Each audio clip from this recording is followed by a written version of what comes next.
Hey everybody, welcome to Room for Seconds. Today I have an incredible guest, Taj with Leasecake. He is a good friend of mine that I've gotten to know over the last couple years, attending shows and in the circuit and everything else. Like you meet so many great people in this industry. And we're going to share a little bit of, again, everything that we do in business, the mistakes we make, but more importantly, the challenges that we face and how we get our teams motivated to follow the goals that we try to achieve every day. Taj, welcome. Thanks so much, Greg. Honored to be on your show. Room for seconds. There's always seconds for Leasecake for sure. You've done some great things. I can't wait to catch up and see what you're up to. Wow, thank you. But not as many as you have. I mean, obviously, you guys are growing and you're in that software side of the business, which is so interesting to so many of us. Why don't you just give a little bit of a quick rundown of how you got into this, how you started Leasecake, and what is so different about your product than everyone else?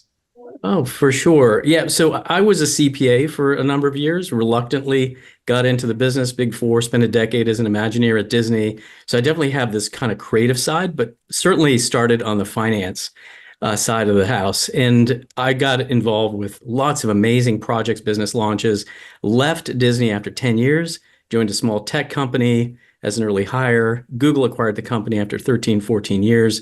And I did not make life-changing money by any stretch, Greg. I think what I learned is by listening to your customers, managing HP and Intel and Best Buy, we built a platform, and I just really enjoy solving problems and how technology can solve problems. Your customers will tell you what to build and what they'll buy ultimately. So a few years kind of took place, and I was drifting from one place to the other, living in different continents, came back, and I met this gentleman over a cup of coffee at a diner, and he literally said, Taj, you're a business guy, you're a tech guy.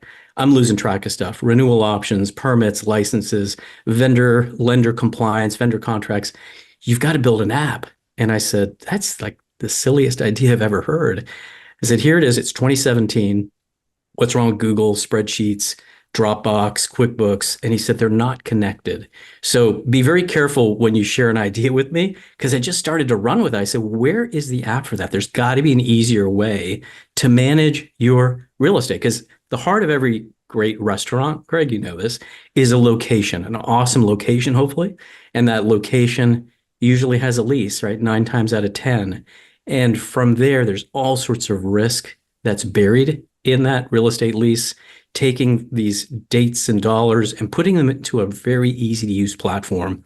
That is, frankly, I think one of our biggest differentiators. We are incredibly easy to use, beautifully designed, and hey, our name rhymes with cheesecake and it's a piece of cake. So we really lean into the brand, and we give away spatulas, and it's been a lot of fun. So we're here to serve, we're here to take care of our customers and make sure that they stay one step ahead to build their restaurant empire, not necessarily the real estate empire. So we're here to be the real estate and location management platform. It's funny because so many of us get so buried by just running our business that we forget that aspect of it. And that, oh, I have a great location, but the lease, comes due, or I missed an, renewal, and my rent now is going up double because I screwed up. I mean, I hear these horror stories all the time, and I've seen them firsthand from people that I've worked with. And it's frustrating. So the software is definitely something that you should have. It's definitely something that can help you if you can get everything in. But what's the implementation process of it, and how long does that sort of take to get going? So if I were to sign up with you and I had a couple hundred restaurants, let's say, Yeah. How does that go, and how do I go ahead and get the implementation going? Yeah, well, the good news is we deal with customers of all different sizes, right? 5 locations, 50 locations, 200, like in your example, or 1,000 plus. We do this all the time. The implementation is simply send us a spreadsheet. If you're on a spreadsheet, send us your list of locations. And if you're not on a spreadsheet, let's say you're on some other legacy platform that's not quite working for you, it's a little bit Frankenstein, the leases and that whatever that export is goes into our system. And it could take anywhere between a couple weeks to, let's say, 6 to 8 weeks of ingesting that information. But the good news is that in parallel, you get immediate delight in the platform. So what that means is we're a real estate and location management solution. So while we're working behind the scenes on the real estate side, on the real estate lease side, we've got customers say, hey, you know what? I really want to keep track of my permits and my licenses or my vendor contracts. Like maybe it's waste management, maybe it's your internet provider, maybe it's your point of sale provider. These contracts can also be equally onerous. And they want to make certain that those key dates are tracked as well. So while the real estate implementation is going on, they get full access into the platform, and then they can start to take advantage of setting up custom events, custom dates, custom fields, uploading, let's say, their loan package or their lender compliance docs. So it's really a kind of a bifurcated approach, and we just find some incredible ideas that our customers are bringing to us that we've never thought of. Like, I want to track my snow removal contracts or my fire extinguishers. That's the power of flexibility, and I think, frankly, it's one of our differentiators. Very cool. So you got your start at my favorite place in the world. I'm a huge Disney fan. Yeah. And it is my dream job. I've always said that that would be where I would want to end up, what I want to do. Um, what made you leave and what was the training and the experience like while you were there? Well, I have to say that it was when I left a large Big Four accounting firm. And sometimes you just don't know when opportunity strikes you. And then you look back and say, man, I'm so glad I was there. I answered that phone call. Disney was starting to create what they call the Disney decade. So this is the 90s. And they had three theme parks in Orlando. They certainly had, Walt Disney, Disneyland. They were starting Euro Disney planning. And the Disney decade was build out all the non-theme park related real estate. And I was really fortunate to be part of a group that ultimately became WDI, Walt Disney Imagineering. So we built out 3,000 room resort hotels. That was the first project that I was on. I was a 27-year-old kid, Greg, and it was $235 million. And I was working with a design director and a construction director. We built that resort up out of the ground. And I would say, and you probably know this, in the world of real estate, they're it's kind of like a startup company in and of itself. You got to plan, you got to pull a team together, you got to create the opening date, and then the team moves on, right? Every project was just wonderful because of the types of talent that I was surrounded with was just phenomenal. We kept pushing each other to levels we never thought we were capable of. Like, much like the restaurant industry, you got to find really good talent. So Disney started to get into the timeshare business. I was part of the Disney Vacation Club team. And then they said, let's start the cruise company. So I was like employee number 20 at Disney Cruise Line. And that was phenomenal. $1 billion project. I was the one in charge of the capital projects and built the ships in Italy, built 2 cruise ships by an island of the Bahamas. So all of this, Greg, as crazy as it sounds, was really part of my training of how Leasecake needed to exist. It's a fun, playful brand. We definitely take guest service to that same level, right? We care sometimes more about our customers than they know. And they're kind of, wondering why we're wired this way. And I think very much a big part of our ethos is that the training that many of us actually had at Disney. So you never know where skills come from in your life. And you just have to remember to pick and choose those different skills that you always want to replicate and, espouse and evangelize through the rest of your team.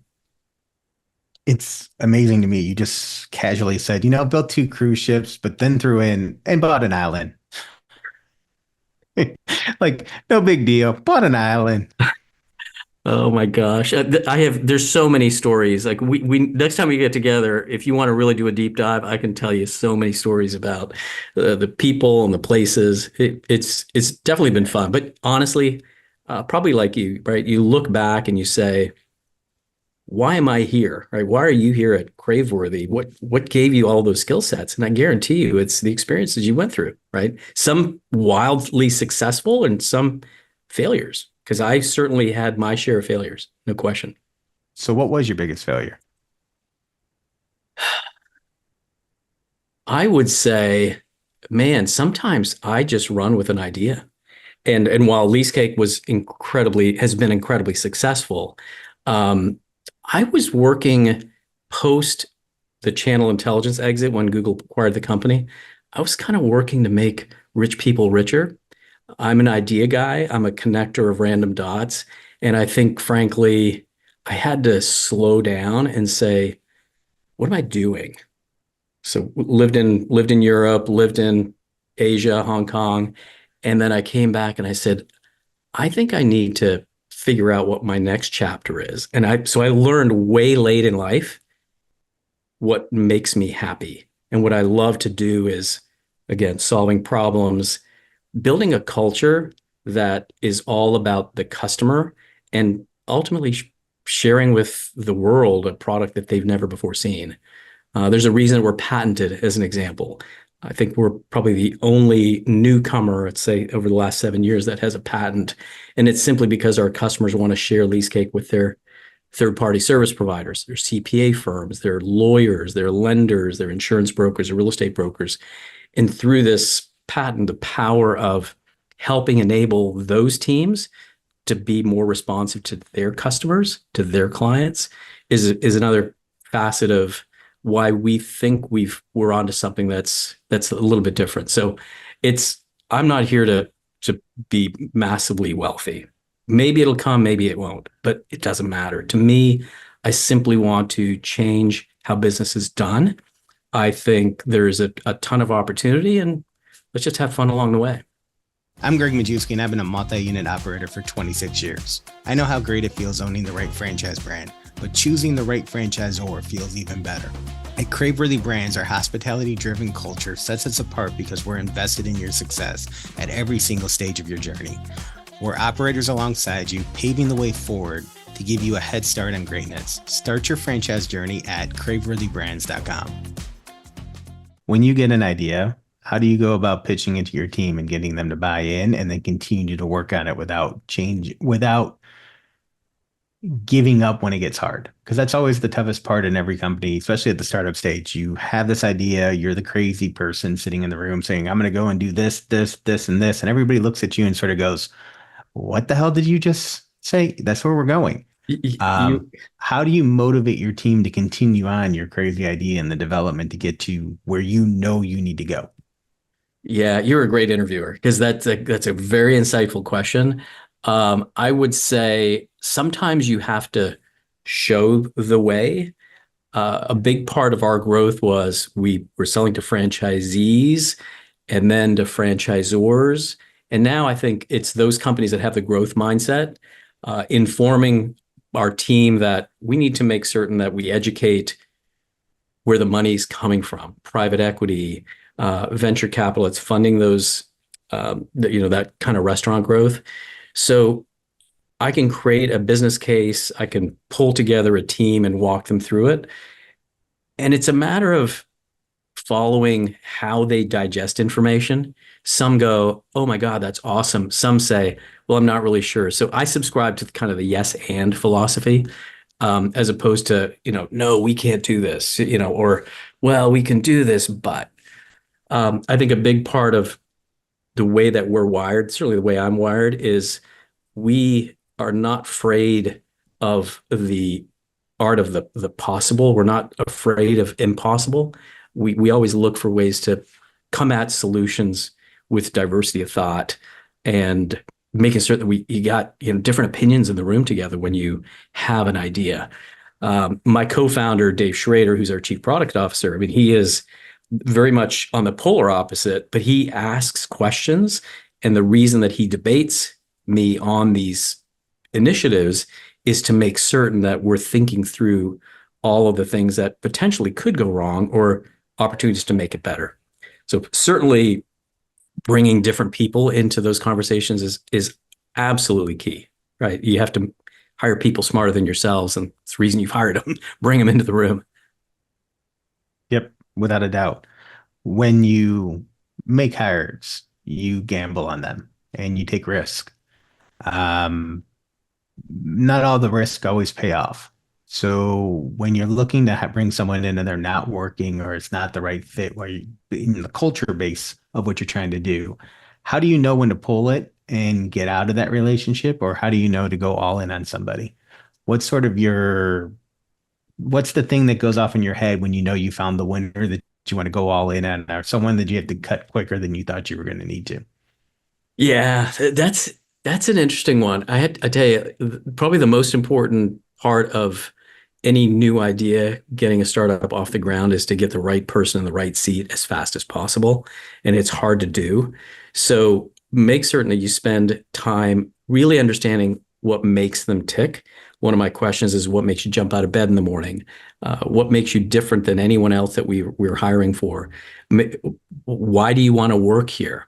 So those are really the three questions. And if they don't have a good answer, they've not done the research on our company or your company. Why do they want to work at Craveworthy? They should have like they got to fight for it. So that is a first indication of fire, and you definitely want to fuel that because even though you've got a role that's open and they may seem like the perfect candidate, it's really important to make sure that there's some potential lateral movement in place. So one of the things that the reason I left Disney after 10 years, my parents, their worst nightmare is because at that time, and I think they're probably a little bit different now, but at that time, if you're in finance, you're in finance. If you're in accounting, you're in accounting. If you're in marketing, you're in marketing. And as a finance person, I mean, I'm definitely much more on the creative side of the spectrum. And it was hard for me to break out of that box. So I want to make certain that when you hire somebody here at Leasecake for sure, that they see areas that they can choose to move into to fuel that energy and that drive. Um, on the flip side, how do you know when to cut someone loose? You just need to find out as soon as you can. I mean, um, it's the old adage, right? Which is hire slow and fire fast. Uh, times are different. People are needing to try to stay connected as much as possible in this remote world. It's hard to monitor people, but I think end of the day, you just have to trust them. You don't want to be the overseeing, you know, did you put in your time? How many lines of code did you deliver? Uh, so accountability and trust are absolutely paramount. And I think the moment that you start to see that, you need to intervene and find out, what's ticking in that person's head. I mean, maybe Hmm. they're not happy in the role they're in. So What are your thoughts about remote workplace? Do you believe in, hey, you get more done while you're in the office, more culture building, or do you feel that the remote world and the, hey, I'm not going to come in and we're going to do everything by Zoom is the way of the future and that it's not going to ever go back? uh, it's a great question. I think we're now in this middle ground. What we've realized at Leasecake, obviously, COVID changed everything, right? We grew despite the fact that everybody was remote. I would say now, and one of the reasons that we're here at Leasecake and this is our kitchen, um, we have an offsite. And so it might be considered an onsite, but it's an offsite to them that they flew in today, right, from Charleston and Birmingham and Boston and Fort Lauderdale. So I think there has to be recognition that I'd say what I'd call collaboration velocity is absolutely essential. And how do you do that? You have to bring people together. So if I were to, snap my fingers and say, hey, we've got the budget to bring everybody in, once a month and we all fly in and we have 2 to 3 day sessions, it's hard to pull off. You need to have some programming, but for certain, we're moving a little bit more towards that understanding that in person is healthy. Um, so, down the road, certainly quarterly team meetings on a leadership basis. We do this sometimes even on a monthly basis. So it's going to be mixed. And certainly that's how it's going to work for us. Okay. Very cool. I have no choice in the remote because we keep buying companies all over the damn country. Um, Yeah. but I hate it. Like I hate it. I can't I can't see who the next great person is that I hire without having them around me every day. I can't really get the go-getter in them. And if you've ever read that book, The Go-Getter, which is one of my all-time favorites, it's actually one of the first books Jimmy has ever given me to read when I started way back when. Nice. I can't see who that person is if they're not around. Who wants that extra job? Who wants to say, hey, oh, you need that? I'll go take care of that, and then show that they're sort of getting through. That's the part that I think is lacking. I also don't think the first generation person coming out of college gets what they need to develop as fast when they're not around other people. And those are the people I'm the most concerned about. Yeah. Hey, you've been doing it for 15, 20 years. You probably can handle the job away from the office, Yeah. a little bit better. That Well, first generation, like my son going into a new company, I'd be scared beyond belief that he wouldn't get the mentorship or the coaching if he was somewhere else. Those are the kids that I'm worried about. And with the workforce shrinking, like it is, we need to be able to do more out of it. So that's my biggest fear with the yeah, remote.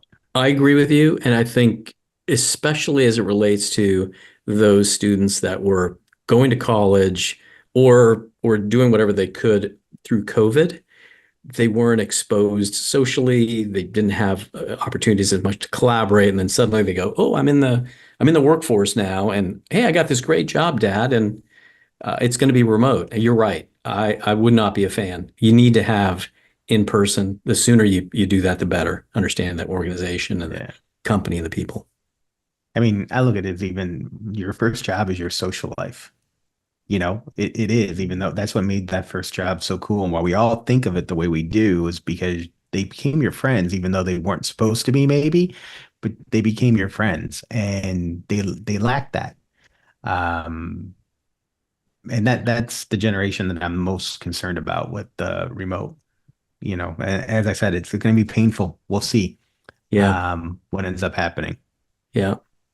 So, do you believe in a flat org in your company, or do you believe in a more traditional type system? I mean, especially as a startup, it's hard. That's why I'm asking the question, Yeah. because you can't really have the up and down, black and white. But how do you manage that, and what's your philosophy on each one?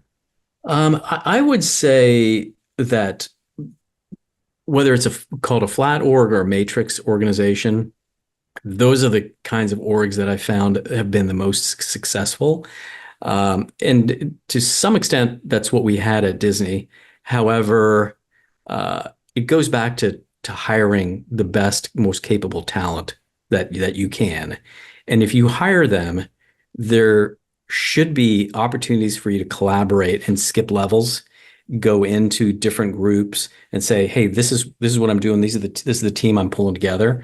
So I would say a matrix-based organization is one which I think our company thrives. We're starting to build a little bit more structure, but end of the day, this is about how do we help our customers win? How do we help them grow? How do we help them become more productive?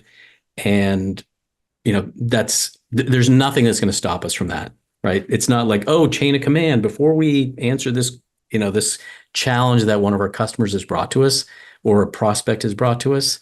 I think that the cause is much more important than the hierarchy. Yep, agree wholeheartedly. So, as a founder, what people don't understand about that role is the amount of sleepless nights that you have because you're responsible for so much more than just your responsibility. How do you cope with the stress that comes with, hey, how am I going to get through the next quarter? How am I going to, especially when you're first starting, because I'm hoping that people learn from us. How do you get by when you don't think you can pay the mortgage or the rent this month and stuff like that? What are the sort of secrets on how you believe in yourself to get through it? Because everyone's going to go through those dark days. Every business is going to be sitting there and you're going to be like, oh crap, I'm not going to make it. But yet, if you always something to do. The winners always find a way. Yes, absolutely. So I would say, and you know me pretty well. I mean, I am an optimist generally. I'm able to compartmentalize, and I try not to bring home, the weight of the world as soon as I walk in to my home, right? With the kids and the family and the like.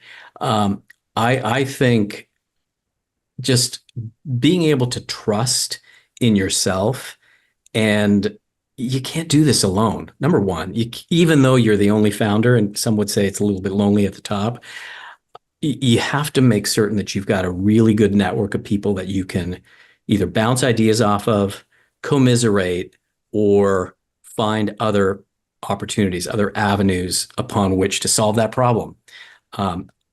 I found out late in life that I have a pretty good skill at that, and I think it's my network, you included, that allow me to make certain that I'm not kind of bogged down because the answer's in the room. You get the right people together, you make a few phone calls, LinkedIn, and you say, "Hey, here's the problem." They go, "Oh my gosh, I can help solve that." So kind of have to trust in your own instinct, but also trust in the people that hopefully you built, the network of you know positive, not necessarily always like-minded, but people that fill your cup. I think that's the most important part of how I certainly how I succeed. Yeah, that's great advice. The only time I ever remember in my history of doing this for whatever now, 26 years, Yeah. was March of 2020, when I actually thought that I had no way out. That was the first and only time where my wife laughed at me, but I would be sitting on the couch and I'd be listening to, music from church and stuff like that, trying to get through and process. And she's like, "You're really, really," I'm like, "I have no clue how I'm going to get through this." Um, But you you did. know, yeah, I cashed out everything I had and, to make sure that we could get everybody paid. Like I wasn't worried about me. That's the part that is so funny is that I was never worried about me surviving. I knew I could go down and build again. That's, has always been my philosophy. I can fail and be at the same point in 3 years again. Um, but my team could not. And so Right. it was those sleepless nights worrying about them that, and then the industry came together and the friends came together and we started putting ideas together on how to get through it all. And that just reinforced the importance of having that team and having that network to rely on. And it was never more evident. In the restaurant industry prior to that, you had two or three people that you could talk to. Nobody wanted to give true advice. Everyone was sort of secretive. And then after that, the network has become so close because we all got through this tough time together that it's changed. We actually share ideas. And I've have no filter, so everybody knows what the hell I'm going to say. Right. But nobody else ever did that. And so it was so cool to see us all sort of come together during that time and have that network of friends and that network of survival, and Absolutely. that's what a founder needs all the time. And that's Yeah. what somebody who puts their ass on the line, because it's you that goes bankrupt, if it doesn't work, Yeah. um, to struggle through it. Yeah. Yeah. There was certainly my share of dark days in the very beginning. Because when I founded Leasecake, I was out of a job, Greg. I was trying to find my next thing. And it turns out this gentleman that we got together. And so I just realized that this should exist. So bought the domain name for $11.99. I got invited to Techstars Global Startup Weekend, and I was supposed to be a mentor. And I chose to be the 40th person to grab the microphone that night. And I had my 45-second pitch that I wrote probably a couple hours before that event. And my wife goes, "Where are you going?" "I'm going to this Techstars Global Startup Weekend." We ended up winning globally across 58 countries and 200 cities in 4 weeks. And that was almost 7 years ago. And that's when my wife looks at me and she's like, "Taj, you're supposed to get a real job." Like my eyes were lit up and I said, "This needs to be built." So I called actually our chief product officer, Dave. I had worked with him 20 plus years prior. And I still, Greg, have the LinkedIn message that I sent him. And it was December 25th at 9 a.m. He's opening presents with his little kiddos under the Christmas tree. 9:20, 20 minutes later, he's like, "Taj, I haven't talked to you in like 15 years. What's going on?" And I said, "Hey, we just won Techstars globally, this little old thing called Leasecake. I got the domain. I need somebody."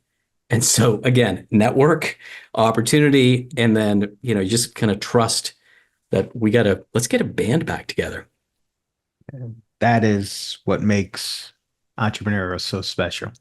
And, you just go and you don't stop and you just do it. And what you did there was just, it was magic. You caught it. That's very, very cool. I was supposed to work for, like, get a job at a hospital system. Can you imagine me working in a hospital? Like, I could not do Not that. with those shirts. No. No, like, exactly. So anyway, yeah, lots of things, man. I mean, it is, but you got to remember those dark days. You don't have to try to forget them, like lock them out of your mind, because it is failure. Like, we have a philosophy, right? You win or you learn. There's no losing. And if bad news comes your way, you just have to chalk it up to say, cool, I'll never do that again. Or, you know, that it's just a different philosophy. And some would say that, Taj, you're too optimistic, but I don't know. I think we've done something, special. And so it's part of what's fun. You have to dream big to win big. I mean, it's the only way to live. And if you don't dream your biggest dreams, you never are going to achieve them. Yeah. Yeah. So, well, I'm going to let you have one more plug for your great company, and then we'll wrap it up. Why should somebody go ahead and make the investment and add another subscription fee? Because again, as tech stocks start rising, why you? Why should everyone pick you? I would say it's pretty simple. Real estate is not being taken for granted anymore. Probably 5, 10 years ago, you could think that good enough was good enough, that a spreadsheet could work, or there's a binder on the desk that you could always go to. But times have changed. There is a need for a modern platform that ultimately is the same customer-centric solution that many of your restaurant customers have, right? Your guests have a great way to order, have a great way to get in line, have a great way to have their pickup all set to go. And that's what we call consumer-centric design. What we have done is completely reduce the price of what our solution is.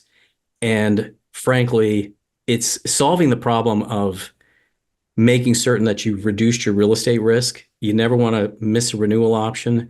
But at the end of the day, all of your vendor contracts, all of the other permits and licenses, the systems need to be all interconnected. Your real estate lease should be connected with your financial systems and can be connected with, your total occupancy cost, your site selection solution. We don't think of ourselves as just another addition to the tech stack. We think of ourselves as a critical component. And when you can start with Leasecake as low as $8 per location per month, think about that. Less than the price of a haircut, less than the price of a pizza.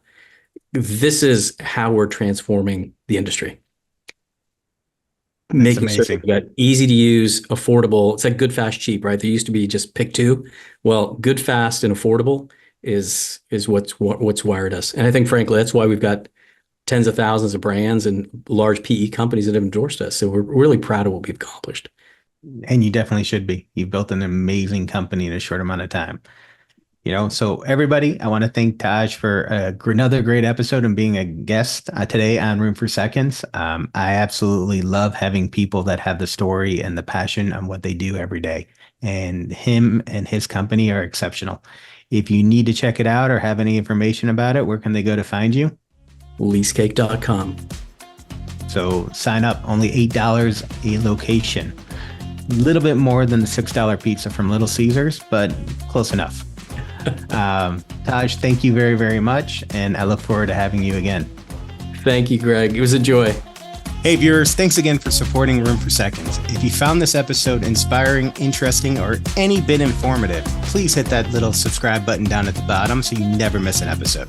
In my 26 years in this amazing industry, I've been blessed with incredible mentorship. This show is my way of giving back. Follow me on LinkedIn, search Gregg Majewski, on Twitter, @Gregg_Majewski. If you still have room for more, visit our website at media.craveworthybrands.com. You'll find more videos, shows, notes, blogs, resources, and an easy way to get in touch with the Craveworthy Brands team. I'm your host, Gregg Majewski. Thanks again for tuning in to Room for Seconds.